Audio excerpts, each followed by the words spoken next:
Hello guys, welcome back to வழிகாட்டும் அவள். இன்றைக்கி நம்ம சேனலில் ஒரு குக் வீடியோ பார்க்க போகிறோம். இன்றைக்கி என் தங்கச்சி வந்து ஏதாவது ஸ்பெஷலாக பண்ணி கொடு அப்படின்னு சொல்லியிருந்தா. ஸோ அதை தான் ஒரு சின்ன வீடியோவாக நான் எடுத்திருக்கேன். ஸோ வாங்க எப்படி பண்ணியிருக்கேன்னு பார்க்கலாம். ஸோ அதனால் இன்றைக்கி உருளைக்கிழங்கு பொரியலும் நெய் சோறும் பண்ணலான்னு ஒரு ஐடியா. ஸோ அதுக்காக ஃபஸ்ட்டு நான் வந்து உருளைக்கிழங்கு பொரியல் ஃபஸ்ட்டு பண்ணி வச்சிடலாம். ஸோ லாஸ்ட்டாக நம்ம வந்து நெய் சோறு பண்ணால் சுட சுட சர்வ் பண்ணலான்னு நினச்சிட்டு ஃபஸ்ட்டு நான் வந்து உருளைக்கிழங்கு பொரியல் பண்ணலான்னு ஐடியா பண்ணியிருந்தேன். ஸோ கட் பண்ண உருளைக்கிழங்கு எல்லாமே நான் வாஷ் பண்ணி எடுத்து வச்சுக்கிட்டேன். ஸோ அதுக்கப்புறம் ஒரு கடாயில் 2 டேபிள் ஸ்பூன் எண்ணெய் ஊற்றிட்டு தேவையான அளவு கடுகு போட்டுட்டு ஸோ கட் பண்ணி வச்சுருக்க உருளைக்கிழங்கு எல்லாமே அதில் சேர்த்துட்டு லைட்டாக கிளறி விட்டுட்டு ஸோ நம்ம 2 பல் வந்து பூண்டு வந்து இடித்து சேர்த்துக்கணும். ஸோ கேஸ் ப்ராப்ளம்லாம் வராது. ஸோ அது கூட நம்ம வந்து கறி லீஃப் சேர்த்துட்டு அப்புறம் தேவையான அளவு உப்பு சேர்த்துட்டு நல்லா கிளறி விட்டுருவோம். சைட் பை சைடாக நம்ம வந்து நெய் சோறுக்கு தேவையானதும் நல்லா ஆனியன்லாம் கட் பண்ணி வச்சுக்கலாம். ஒரு உண்மையை சொல்லப்போனால் எனக்கு வந்து ஆனியன் கட் பண்ணவே பிடிக்காது. ஆனியன் நல்லா சாப்பிடுவேன், ரொம்ப டேஸ்ட்டாக இருக்கும். ஆனால் எனக்கு கட் பண்ணுறது சுத்தமாக பிடிக்காது. என்ன பண்ணுறது, தங்க காலேஜ் போயிட்டா. ஸோ அதனால நம்ம தான் பண்ணி ஆகணும்னு சொல்லிவிட்டு இன்றைக்கி ஒரு நாள் நானே கட் பண்ணிட்டேன்.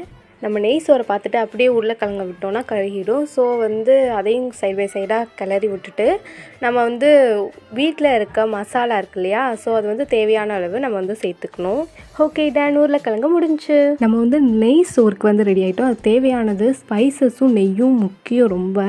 ஸோ வந்து அதை ஃபஸ்ட்டே நீங்கள் எடுத்து வச்சுக்கோங்க. குக்கரில் 3 டேபிள் ஸ்பூன் அளவுக்கு நெய் விட்டுட்டு நெய் கொஞ்சம் காஞ்சதுமே நம்ம எடுத்து வச்சுருந்த ஸ்பைசஸ்லாம் கூட சேர்த்து ஆட் பண்ணிவிட்டு ஸோ நல்லா அது கொஞ்சம் ரெடி ஆகட்டும். ஸோ அது கூட நான் வந்து முந்திரி ஆட் பண்ணிக்கிறேன் கொஞ்சம். ஸோ முந்திரி ஆட் பண்ணி கொஞ்சம் செவந்து வந்ததும் நம்ம வெட்டி வச்சுருந்த வெங்காயம் அண்ட் இஞ்சி பூண்டு பேஸ்ட்டு வந்து ஒன்றா ஆட் பண்ணி நல்லா கலந்து விட்டுக்கணும். ஸோ அப்போ தான் நமக்கு கொஞ்சம் நல்லா ஃப்ளேவர் கிடைக்கும். ஸோ ரெடி ஆகிடுச்சு. ஸோ அது கூட நான் 2 சின்ன பச்சை மிளகாய் கீரி சேர்த்துட்டு அதுக்கு தேவையான உப்பு நான் வந்து சேர்த்துக்கிறேன். இந்த ஸ்டேஜில் சேர்த்துட்டு கொஞ்சமாக நான் வந்து கருவேப்பிலை சேர்த்துக்கிறேன், கொத்தமல்லி இல்லை, சாரி. ஸோ அதுக்கப்புறம் சைடாக நான் வந்து ஒரு 2 கப் அளவுக்கு அரிசி வந்து ஊற வச்சுருந்தேன். இது வந்து பொன்னி அரிசி தான். ஊற வச்சுருந்த அரிசியை இந்த ஸ்டேஜில் நான் வந்து சேர்த்துக்கிறேன். நான் வந்து 2 கப் அளவுக்கு அரிசி எடுத்துருந்தேன். ஸோ 4 கப் அளவுக்கு நான் வந்து தண்ணி ஊற்றிக்கிறேன். ஊற்றிட்டு 1 டேபிள் ஸ்பூன் அளவுக்கு வந்து நான் நெய் இதில் விட்டுக்கிறேன். கொஞ்சமாக நான் வந்து ஃப்ளேவருக்காக பெப்பர் இதில் ஆட் பண்ணிக்கிறேன்.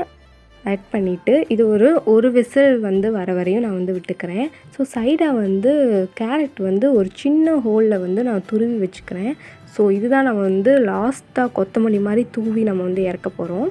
கேஸ் எல்லாம் போனதுக்கு அப்புறம் பார்த்திங்கன்னா இந்த மாதிரி தான் இருக்கும். லாஸ்ட்டாக நம்ம கேரட்டு துருவி வச்சுருந்தோம் இல்லையா, ஸோ வந்து அதை வந்து இது கூட சேர்த்து நல்லா பொறுமையாக கலந்து விடுங்க. எக்ஸ்ட்ரா வந்து நம்ம கீ ஆட் பண்ணணும்னு அவசியமே இல்லை, இதுவே போதுமானதாக இருக்கும். ஸோ கண்டிப்பாக அதை ட்ரை பண்ணி பாருங்கள், செம்மையாக இருக்கும். ட்ரை பண்ணி பார்த்துட்டு கமெண்ட் செக்ஷனில் சொல்லுங்கள். And then is by from வழிகாட்டும் அவள். பாய்.